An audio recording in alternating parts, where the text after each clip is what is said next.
പരിശുദ്ധാത്മാവ് എന്ന് പറയുന്നത് എപ്പോഴെങ്കിലും വരുന്ന ഒരു ഗൂസ് ബമ്പോ, ഒരു ചെറിയ തണുപ്പോ, ഒരു കാറ്റോ അല്ല. പരിശുദ്ധാത്മാവ് ഒരു വ്യക്തിയാണ്. ഹല്ലേലൂയ. പരിശുദ്ധാത്മാവ് കാറ്റും വെളിച്ചവും മാത്രമായി നിൽക്കുമ്പോൾ ഏതോ ഒരു വസ്തുവായി ഒതുങ്ങുകയാണ്. എന്നാൽ പരിശുദ്ധാത്മാവ് ഒരു വ്യക്തിയാകുമ്പോൾ ഒരു ബന്ധം വരികയാണ്. പരിശുദ്ധാത്മാവ് ആഗ്രഹിക്കുന്നത് നിങ്ങൾ ശക്തി ഉണ്ടാവണം, നിങ്ങൾ വലിയ കാര്യങ്ങൾ ചെയ്യണം, ശരിയാണ്. അതിനപ്പുറമായി ബന്ധമുണ്ടാകണമെന്ന് പരിശുദ്ധാത്മാവ് ആഗ്രഹിക്കുന്നു. അതിനാദ്യം വേണ്ടത് പരിശുദ്ധാത്മാവ് ഒരു വ്യക്തിയാണെന്ന് നിങ്ങൾ മനസ്സിലാക്കുക. എന്നുറക്കെ പറ, പരിശുദ്ധാത്മാവ് ഒരു വ്യക്തിയാണ്, ശക്തിയുള്ളൊരു വ്യക്തിയാണെന്ന് എനിക്ക് പറയാം. പരിശുദ്ധാത്മാവ് ഒരു ശക്തിയല്ല, പരിശുദ്ധാത്മാവ് ശക്തിയുള്ള ഒരു വ്യക്തിയാണ്.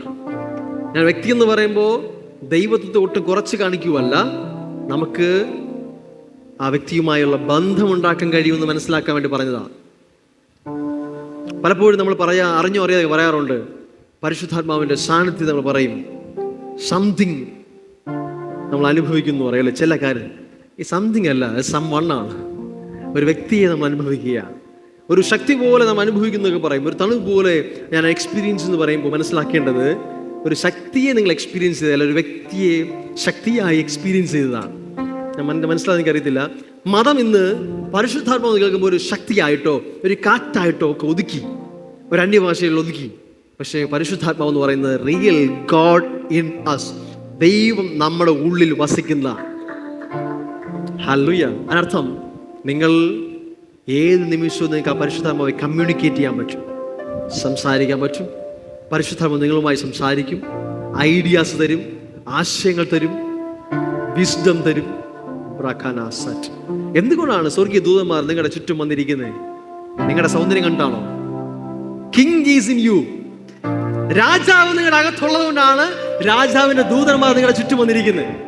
നിങ്ങളുടെ മിടുക്ക് കണ്ടോ, നിങ്ങളുടെ പ്രസംഗം കണ്ടോ, നിങ്ങളുടെ ശക്തി കണ്ടിട്ടോ, ഗ്ലാമർ കണ്ടിട്ടോ ഒന്നും അല്ല. നിങ്ങളുടെ അകത്തിരിക്കുന്നതിന്റെ വില വലുതാണ്. ഹല്ലേലൂയ. പ്രധാനമന്ത്രി മോഡിജി ഇസഡ് കാറ്റഗറി നടക്കാനുള്ള കാരണം അദ്ദേഹം താടി കണ്ടിട്ടല്ല, അദ്ദേഹത്തിന്റെ പൊസിഷൻ കണ്ടിട്ടാണ്. ആ സ്ഥാനത്ത് അയാളല്ല, നിങ്ങൾ കയറി ഇരുന്നാലും നാളെ നിങ്ങൾക്കുണ്ട് അതേ പ്രൊട്ടക്ഷൻ. മോഡിജി എന്ന വ്യക്തിക്കല്ല പ്രൊട്ടക്ഷൻ, ആ പൊസിഷനാണ് പ്രൊട്ടക്ഷൻ. നിങ്ങളിലാകുന്ന വ്യക്തിയെ അപ്പുറം നിങ്ങളുടെ പൊസിഷൻ, സ്വർഗീയ ദൂതം നിൽക്കാനുള്ള കാരണം നിങ്ങൾ ദൈവത്തിന്റെ മക്കളാണ്.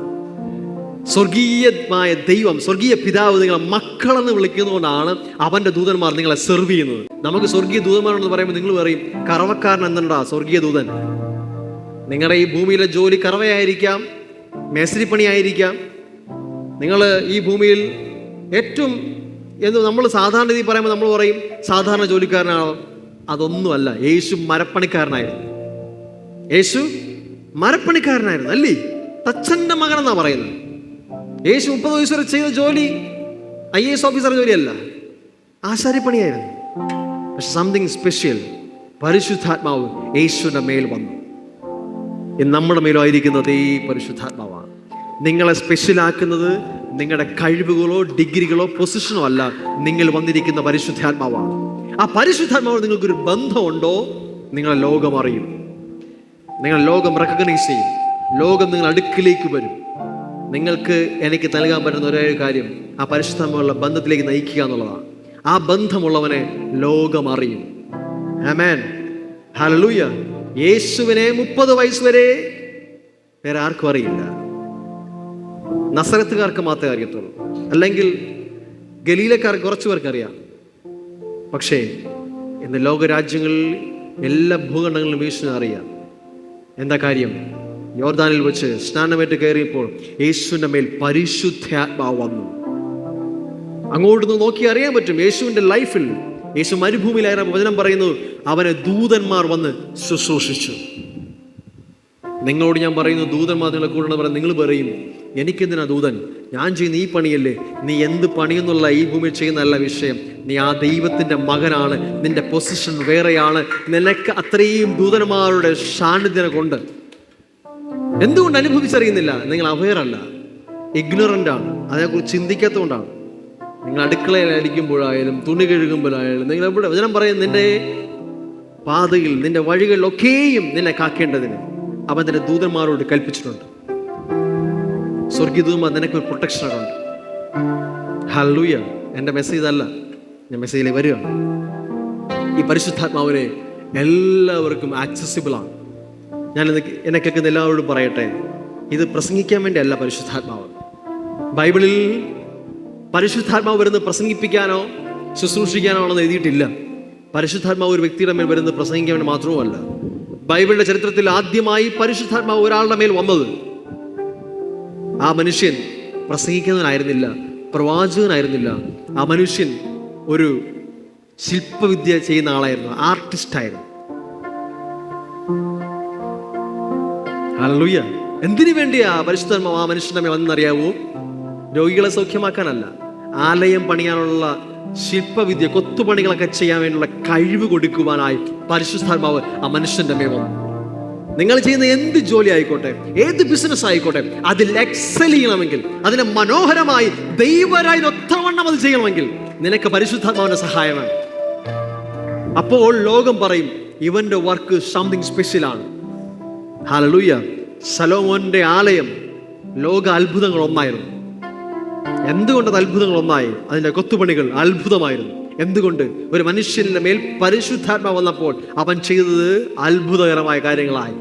നിങ്ങൾ ചെയ്യുന്നത് എന്ത് ചെറിയ കാര്യമായിക്കോട്ടെ, പരിശുദ്ധാത്മാവിന്റെ മേലുള്ളപ്പോൾ ആ ചെറിയ കാര്യവും മറ്റുള്ളവർക്ക് അത്ഭുതമായിരിക്കും. അവർ ചോദിക്കും, ഇതെങ്ങനെ സംഭവിച്ചു? നിനക്ക് ഈ കഴിവ് എങ്ങനെ കിട്ടി? നീ ഇതെങ്ങനെ ചിന്തിച്ചു? പരിശുദ്ധാത്മാവ്, പരിശുദ്ധാത്മാവ്. ഞാൻ നിങ്ങളോട് ഇന്ന് ആ പരിശുദ്ധാത്മാവിനെ പരിചയപ്പെടുത്താൻ ആഗ്രഹിക്കുകയാണ്. പരിശുദ്ധാത്മാവിനെ കൂടാതെ നമുക്കൊന്നും ചെയ്യാൻ കഴിയത്തില്ല.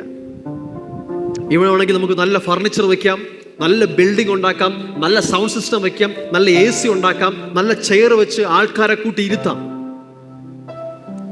പക്ഷേ അവിടെ ജീവൻ ഉണ്ടാവണമെങ്കിൽ പരിശുദ്ധാത്മാവാണ്. ഇന്ന് വേൾഡ് മിസ് ചെയ്യുന്നതാണ്. മ്യൂസിക് സിസ്റ്റംസ് ഉണ്ട്, വലിയ ചർച്ചുകളുണ്ട്, വലിയ AC ഉണ്ട്, അട്രാക്റ്റീവ് പല കാര്യങ്ങളുണ്ട്, ചില ബുക്കുകൾ തന്നെ ഉണ്ട്, ചർച്ച് എങ്ങനെ ഗ്രോ ചെയ്യാം. അതിൽ പറയുന്ന ചില കാര്യങ്ങളൊക്കെ ഭയങ്കര രസമാണ്.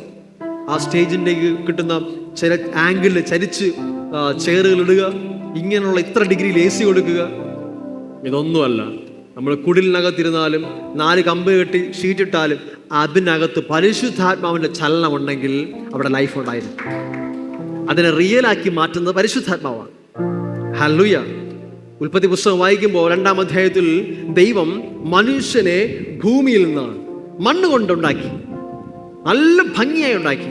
ആദമിനെ ദൈവം മെനഞ്ഞെടുത്തു, നല്ല ഭംഗിയൊക്കെ ഉണ്ടായിരുന്നു. പക്ഷേ ഒരു കാര്യമില്ല, ജീവനില്ലായിരുന്നു. നല്ല ഡിസൈനിലാണ് ഉണ്ടാക്കിയെടുത്ത്. പക്ഷെ എപ്പോൾ ദൈവത്തിന്റെ ശ്വാസം അവന്റെ മൂക്കിലേക്ക് വീണോ ആ നിമിഷം അവൻ ജീവനുള്ളവനായി മാറി. പരിശുദ്ധാത്മാവ് എന്ന് പറയുന്നത് അപ്പോസ്തല പ്രവൃത്തി 2-ാം അധ്യായത്തിൽ ഈ ഭൂമിയിലേക്ക് ഇറങ്ങി വന്ന പുതിയൊരു സംഭവമല്ല.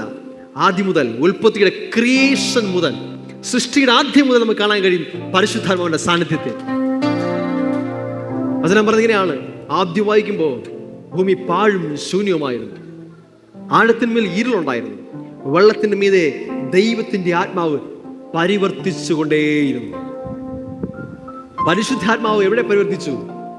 എല്ലാം നല്ലതിൻ്റെ മേലെ അല്ല, പാഴും ശൂന്യവുമായി അന്ധകാരം നിറഞ്ഞതിൻ്റെ മേൽ പരിശുദ്ധാത്മാവ് പരിവർത്തിച്ചുകൊണ്ടേയിരുന്നു. അവിടെ എഴുതിയിരിക്കുന്നതാണ്, the spirit of the lord was brooding over. ഒരു കോഴി തൻ്റെ മുട്ടയുടെ മേൽ ഇങ്ങനെ അടയിരിക്കുന്ന പോലെ ജീവൻ അതിനകത്ത് ഉരുവായി വരുന്നത് വരെ അതിൻ്റെ മേൽ കാവലിരിക്കുന്ന പോലെ പരിശുദ്ധാത്മാവ് ഹോവർ ചെയ്തുകൊണ്ടേയിരുന്നു. നിങ്ങളോട് ഞാൻ പറയട്ടെ, നിങ്ങളുടെ ലൈഫിൽ എന്ത് മെസ്സായാലും, എത്രമാത്രം മോശ അവസ്ഥയിൽ പോയാലും, നിങ്ങൾ ഒരു കാര്യം മനസ്സിലാക്കണം, ദൈവം നിങ്ങളെ തള്ളിക്കളഞ്ഞിട്ടില്ല. പരിശുദ്ധാത്മാവ് നിങ്ങളുടെ മേൽ ബ്രൂഡ് ചെയ്തുകൊണ്ടേയിരിക്കും. അവൻ നിങ്ങളെ സകലവും നല്ലതെന്ന് കാണും വരെയും നിങ്ങളുടെ മേൽ പരിവർത്തിച്ചുകൊണ്ടേയിരിക്കും. നമുക്കറിയാം, പിന്നീടുള്ള ദിവസങ്ങളിൽ ദൈവം പറയുകയാണ്, സകലവും നല്ലത് എന്ന് ദൈവം കണ്ടു, നല്ലത് എന്ന് ദൈവം കണ്ടു. ആദ്യം പാഴും ശൂന്യവുമായിരുന്നതിനെ നല്ലതാക്കി മാറ്റിയത് ആ ചലിച്ച പരിശുദ്ധാത്മാവാണ്.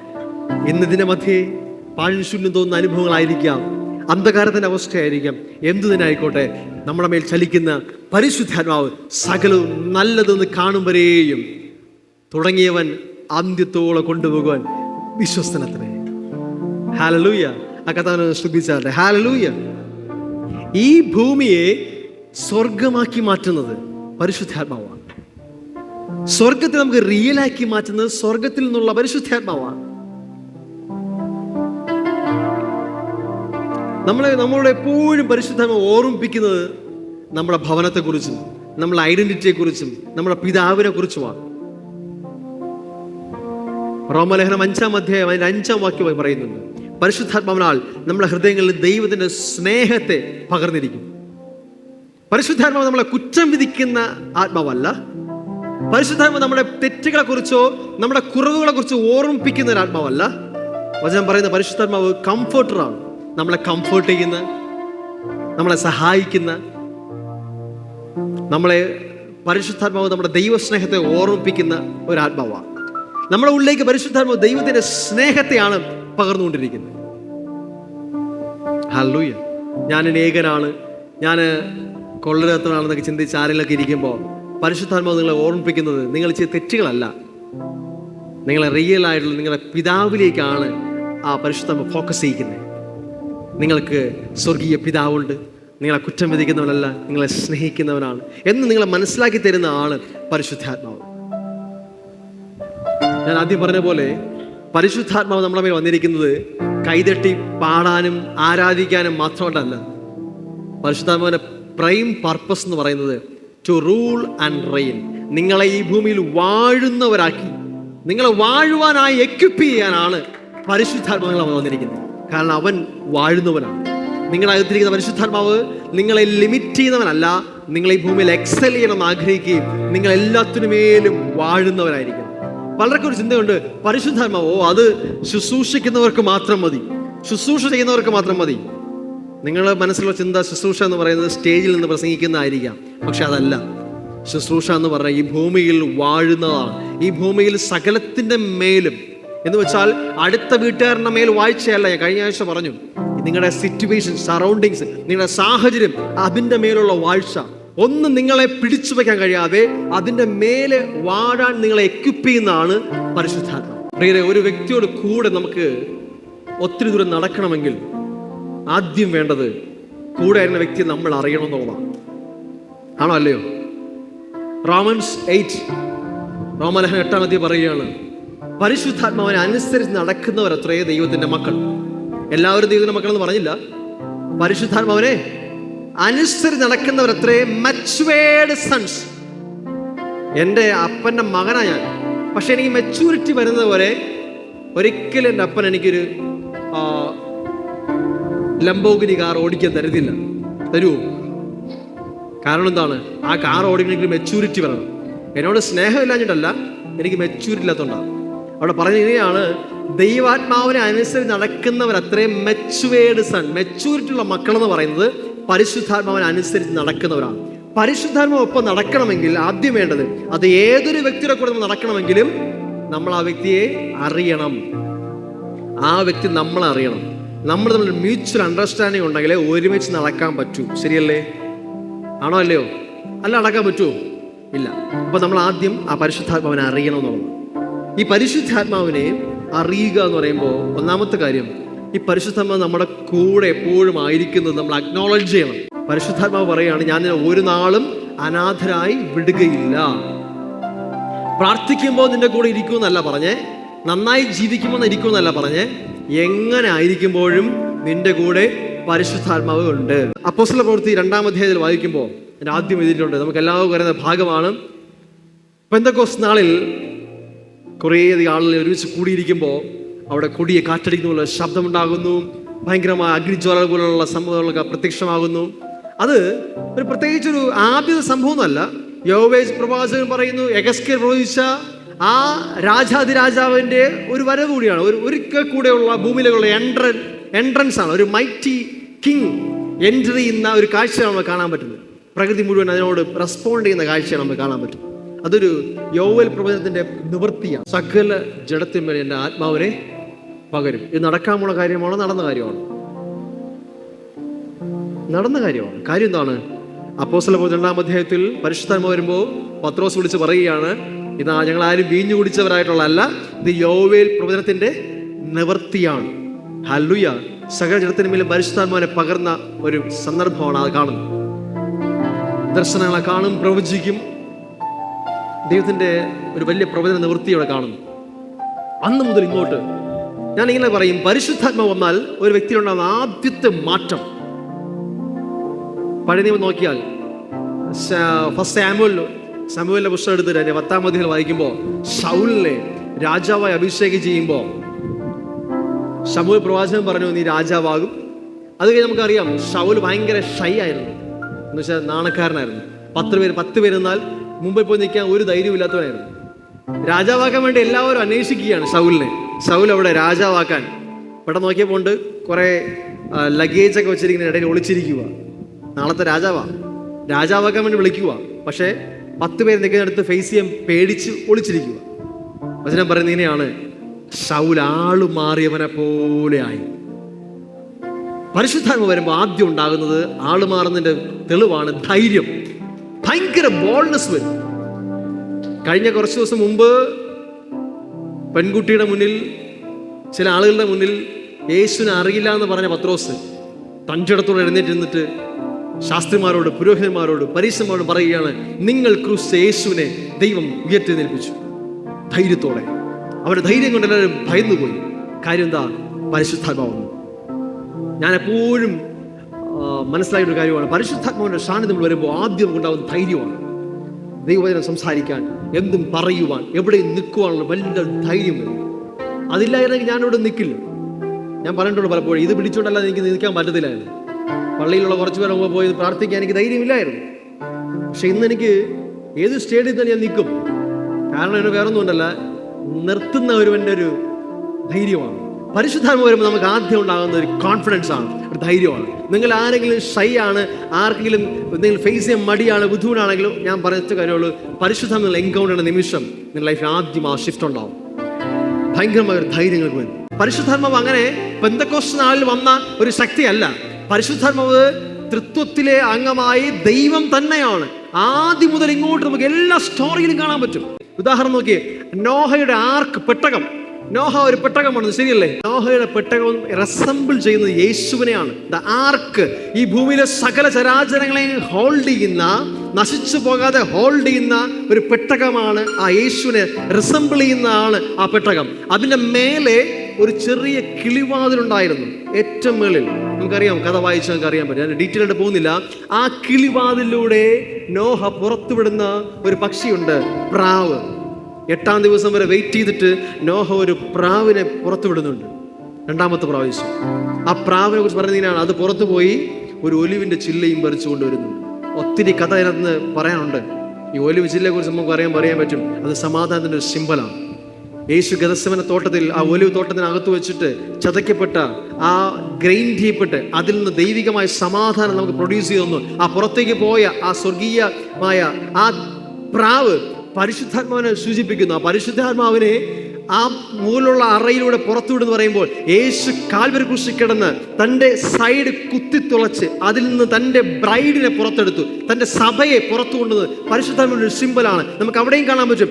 ആദമിന്റെ സൈഡിൽ നിന്ന് വാരിയലിനെ എടുത്ത് തനിക്കൊരു സ്ത്രീയെ, പങ്കാളിയെ ഉണ്ടായി കാണാൻ പറ്റും. അതുപോലെ യേശുവിന്റെ വാരിൽ തുറന്ന് അവിടെ നിന്ന് തൻ്റെ സഭ പുറത്തു വരുന്ന കാണാൻ പറ്റും. ഇതുപോലെ ഒത്തിരി റിസംബ്ലൻസ് ഉണ്ട്. എല്ലായിടത്തും പരിശുദ്ധാത്മാവിന്റെ കഥ കാണാൻ പറ്റും. ഉൽപ്പത്തി പുസ്തകം 24-ാം അധ്യായം വായിക്കുമ്പോൾ, അബ്രഹാം തൻ്റെ മകനായ ഇസ്ഹാക്കിന് വേണ്ടി ഒരു ഭാര്യയെ കണ്ടെത്താൻ വേണ്ടി ഒരു സന്ദർഭം കാണാൻ പറ്റും. അവിടെ ഇതിന്റെ വാക്കിനാണ്, തൻ്റെ ഭവനത്തിലെ ഏറ്റവും മൂപ്പനും തനിക്കുള്ളതിനെല്ലാം എല്ലാ കാര്യാദികൾക്കും ചാർജ് ഉള്ളവനുമായ ദാസനോട് തൻ്റെ മകൻ ഒരു ഭാര്യ അന്വേഷിക്കാൻ വേണ്ടി അബ്രഹാം പറയുന്ന കാണാൻ പറ്റും. ആ കഥ വായിക്കും, മനസ്സിലാകും. അബ്രഹാം തൻ്റെ മകനായ ഇസ്ഹാക്കിന് വേണ്ടി ഒരു ഭാര്യ അന്വേഷിക്കാനായിട്ട് തൻ്റെ ഭവനത്തിലെ ഏറ്റവും മൂപ്പൻ അയക്കുന്നത്, അതായത് പിതാവായ ദൈവം തൻ്റെ പുത്രനായ യേശുവിന് വേണ്ടി ഒരു മണവാട്ടിയെ കണ്ടെത്താനായി തൻ്റെ വീട്ടിലെ ഏറ്റവും മുതിർന്ന മൂപ്പനായ പരിശുദ്ധാത്മാവിനെ ഈ ഭൂമിയിലേക്ക് അയക്കുന്ന നമുക്ക് കാണാനായി കഴിയും. ഇതുപോലെ ഒത്തിരി റിസംബ്ലൻസ് നമുക്ക് കാണാൻ പറ്റും. പരിശുദ്ധാത്മാവിനെ ബൈബിൾ ഉടനീളം എല്ലാ പുസ്തകങ്ങളിലും നമുക്ക് കാണാൻ പറ്റും. പരിശുദ്ധാത്മാവ് ഒരു ദിവസം വന്ന ഏതെങ്കിലും ഒരു ശക്തിയല്ല, അവൻ സർവശക്തനായ ദൈവമാണ്. നമ്മുടെ കൂടെ വസിക്കുവാനായി ഇറങ്ങി വന്ന അതേ പരിശുദ്ധാത്മാവ്. ഹല്ലേലൂയ. എത്ര പറഞ്ഞാലും തീരത്തില്ല, ഒത്തിരി അധികമായി പരിശുദ്ധാത്മാവിനെ കുറിച്ച് പറയാനുണ്ട്. പരിശുദ്ധാത്മാവ് നമ്മളിലൂടെ, ഞാൻ ഇന്ന് പറഞ്ഞ ടോപ്പിക്കിലേക്ക് എത്തിയത് പോലുമില്ല. പരിശുദ്ധാത്മാവ് നമ്മളിലൂടെ എങ്ങനെയാണ് ഈ പോലും ഓപ്പറേറ്റ് ചെയ്യുന്നതൊക്കെ ഒരു ദിവസങ്ങളിൽ കഥാവ് കൃപ ചെയ്താൽ, നമുക്ക് കഥാവ് തന്ന രഹസ്യം തന്നാൽ നമുക്ക് കേൾക്കാം. പക്ഷെ ഞാൻ ഇന്ന് പറഞ്ഞ് അവസാനിപ്പിക്കാൻ ആഗ്രഹിക്കുകയാണ്. നമുക്ക് ദൈവത്തിൻ്റെ ശ്വാസം നമ്മൾ വരണമെങ്കിൽ നമ്മൾ ആദ്യം വേണ്ടത് നമ്മൾ ഫേസ് ടു ഫേസ് വരണം. ഒരാൾക്ക് ഫേസ് ടു ഫേസ് വരാതെ മറ്റൊരാളുടെ ശ്വാസത്തെ സ്വീകരിക്കാൻ പറ്റത്തില്ല. പരിശുദ്ധാത്മാവ് എന്ന് പറയുന്നത് ദൈവത്തിൻ്റെ ശ്വാസമാണ്, ഒരു ശക്തിയല്ല, ഒരു വ്യക്തിയാണ്. ആ പരിശുദ്ധാത്മാവ് നമ്മൾ ദൈവത്തെ സ്വീകരിക്കണമെങ്കിൽ നമ്മൾ ദൈവത്തെ മുഖാമുഖം അറിയണം, ഫേസ് ടു ഫേസ് ആവണം. പറഞ്ഞ മനസ്സിലായോ? ആദം ദൈവമായി ഫേസ് ടു ഫേസ് വന്നപ്പോഴാണ് ആ ജീവൻ അവനിലേക്ക് ഇമ്പാർട്ട് ചെയ്തത്. ഇതൊരു മതത്തിൻ്റെ ഭാഗമല്ല, ഇത് ലൈഫാണ്. ആ ദൈവമായി ഫേസ് ടു ഫേസ് വരുമ്പോൾ ജീവിപ്പിക്കുന്ന ആ ആത്മാവ് നമ്മളിലേക്ക് വരികയാണ്. ആ നിമിഷമാണ് നമ്മൾ ജീവൻ ഉണ്ടാകുന്നത്. അതുവരെ നമ്മൾ മതത്തിൻ്റെ രീതിയിലും നമ്മുടെ രീതിയിലൊക്കെ നമ്മളിങ്ങനെ ജീവിച്ചു പോകും. പക്ഷെ എന്ന് നമ്മൾ ദൈവത്തെ എൻകൗണ്ടർ ചെയ്യുമോ അന്ന് മുതൽ നമ്മുടെ ജീവിതം മാറും, ചരിത്രം മാറും. ആരെങ്കിലും ഇതുവരെ ഫേസ് ടു ഫേസ് ദൈവത്തെ എൻകൗണ്ടർ ചെയ്തിട്ടില്ലെങ്കിൽ ഇന്ന് നിങ്ങളുടെ രാത്രിയാണ്. ഇന്ന് രാത്രി നമ്മൾ ഫേസ് ടു ഫേസ് ദൈവത്തെ എൻകൗണ്ടർ ചെയ്യാനായിട്ട് പോവാം. വിത്തൗട്ട് ദ സ്പിരിറ്റ്, ആത്മാവില്ലാത്ത ശരീരം മരിച്ചതാണ്, ഒന്നും ചെയ്യാൻ കഴിയത്തില്ല. പലരും അങ്ങനെ മരണത്തിൻ്റെ അവസ്ഥയിലാണ്. പക്ഷെ ആ ആത്മാവ് ജീവിപ്പിക്കുന്നതാണ്. ഇന്ന് ഫേസ് ടു ഫേസ് പിതാവുമായുള്ള ഫേസ് ടു ഫേസ് എൻകൗണ്ടറിലേക്ക് വരുമ്പോൾ ആ ജീവൻ നിങ്ങളിലേക്ക് വരികയാണ്. പിതാവിനെ അറിയുക, ഫേസ് ടു ഫേസ് വരിക എന്ന് വെച്ചാൽ മരണത്തിൽ നിന്ന് നിത്യജീവനിലേക്ക് കടക്കുകയാണ്. നിങ്ങളുടെ ഉള്ളിലായിരുന്ന പരിശുദ്ധാത്മാവ് ജീവിപ്പിക്കുന്ന ആത്മാവാണ്. അവൻ കൈയടിക്കാൻ വേണ്ടി തരുന്ന കഴിവ് വരുന്നവനല്ല, അതിനപ്പുറമായി മരിച്ചതിനെ ഉയർപ്പിക്കുവാൻ.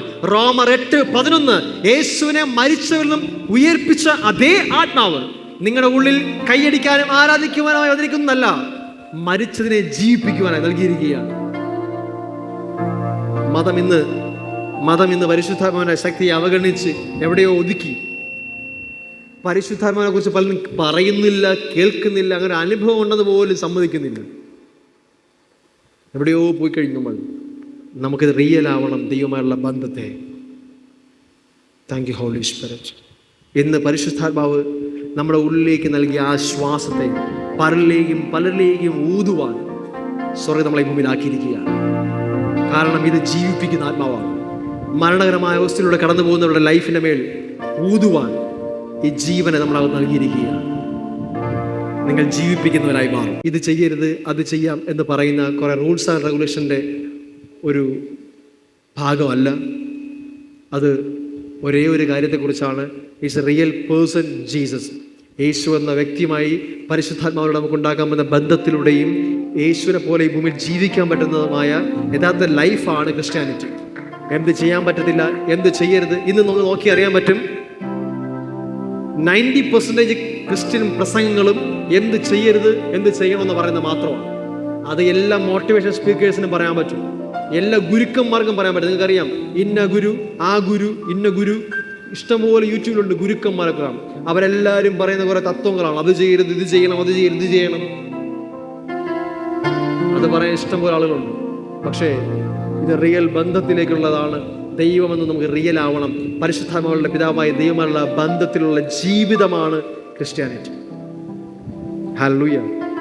ആരുടെയും വസ്ത്രം മാറ്റാനോ അവരുടെ മുടിയുടെ ഷേപ്പ് മാറ്റാനോ അങ്ങനെ പറഞ്ഞ് ഉപദേശിക്കുന്നതല്ല ക്രിസ്ത്യാനിറ്റി. അതിനപ്പുറമായി ദൈവമുള്ള ബന്ധത്തിൽ ഒരു വ്യക്തിയെ യേശുവിലേക്ക് കൊണ്ടുവരുന്നതാണ്. അത് അനുഭവമായി മാറട്ടെ. അനുഭവത്തിലുള്ള മാത്രമേ ഇത് പറ്റത്തുള്ളൂ. ഇത് അറിവല്ല, എക്സ്പീരിയൻസ് ആവണം. ബുദ്ധി കൊണ്ടല്ല, ഇത് ഹൃദയത്തിൽ അനുഭവമായി മാറട്ടെ.